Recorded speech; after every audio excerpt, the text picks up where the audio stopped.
Queridos hermanos, uno de los pasajes más importantes para hablar de la Iglesia es lo que hoy hemos escuchado en la primera lectura. ¿Cuántas iglesias fundó Cristo? Una sola. San Pablo en la carta a los Efesios, Efesios 4 al 6, dice que en la Iglesia hay un solo cuerpo, un solo espíritu, una sola fe, un solo Señor, un solo bautismo, un solo Dios Padre. Jesús ha fundado una sola iglesia. Y esa única iglesia que fundó Jesús, que es la Iglesia Católica, está en el mundo. No somos marcianos. Por eso Jesús en el Evangelio de hoy nos dice que hay que ver los signos de los tiempos. Jesús le dice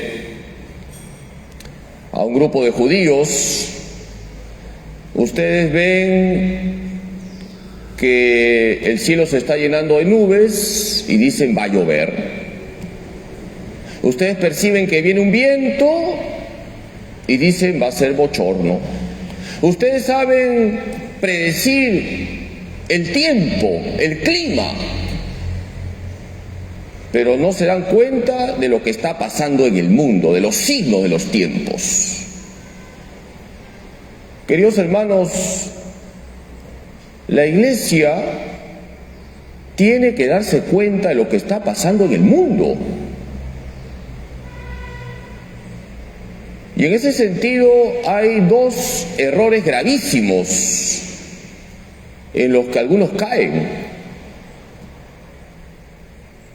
El pretender una iglesia desencarnada, que es un error gravísimo, y el pretender una iglesia mundana, ni uno ni lo otro.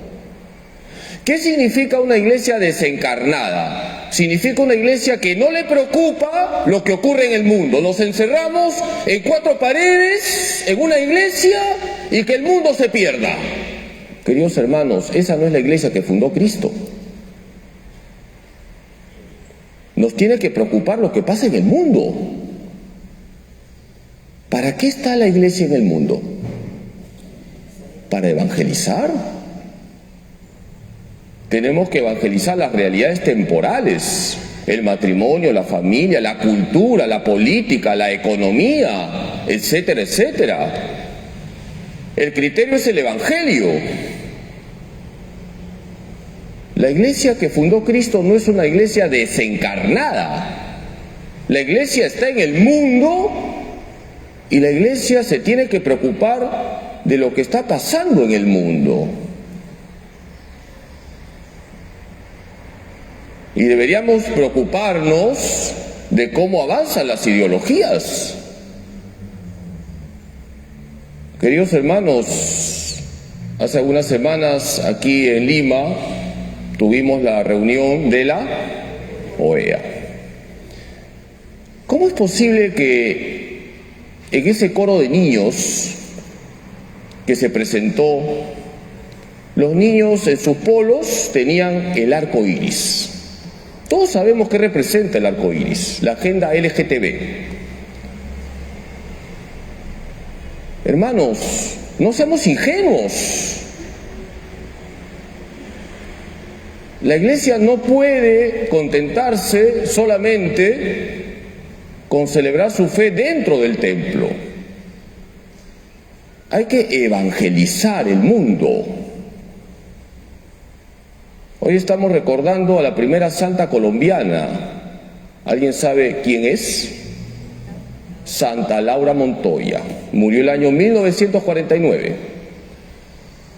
Ella se dio cuenta que había que llevar el Evangelio a la Amazonía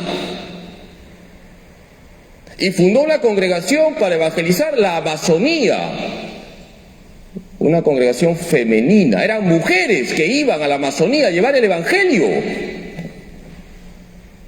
Hoy se llaman las Lauritas. Los santos han tenido los pies en la tierra y el corazón en el cielo.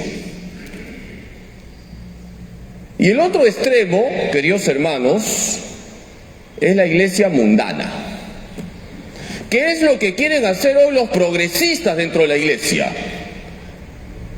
Los progresistas quieren una iglesia que acepte todo lo que ocurre en el mundo. Quieren actualizar la iglesia, es decir, quieren hacer que la iglesia acepte lo inmoral para estar al día.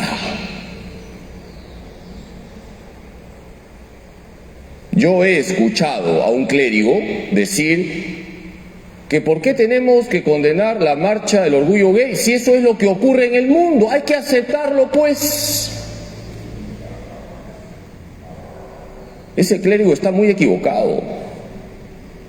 Yo no puedo aceptar lo que es inmoral. La iglesia reconoce lo bueno, verdadero y bello que hay en el mundo y lo aplaude. Pero lo que es inmoral es inmoral. Desgraciadamente, dentro de la iglesia hay un grupo que quiere una iglesia mundana, una iglesia que lo acepte todo. Queridos hermanos, la iglesia que fundó Cristo no es una iglesia ni desencarnada ni mundana.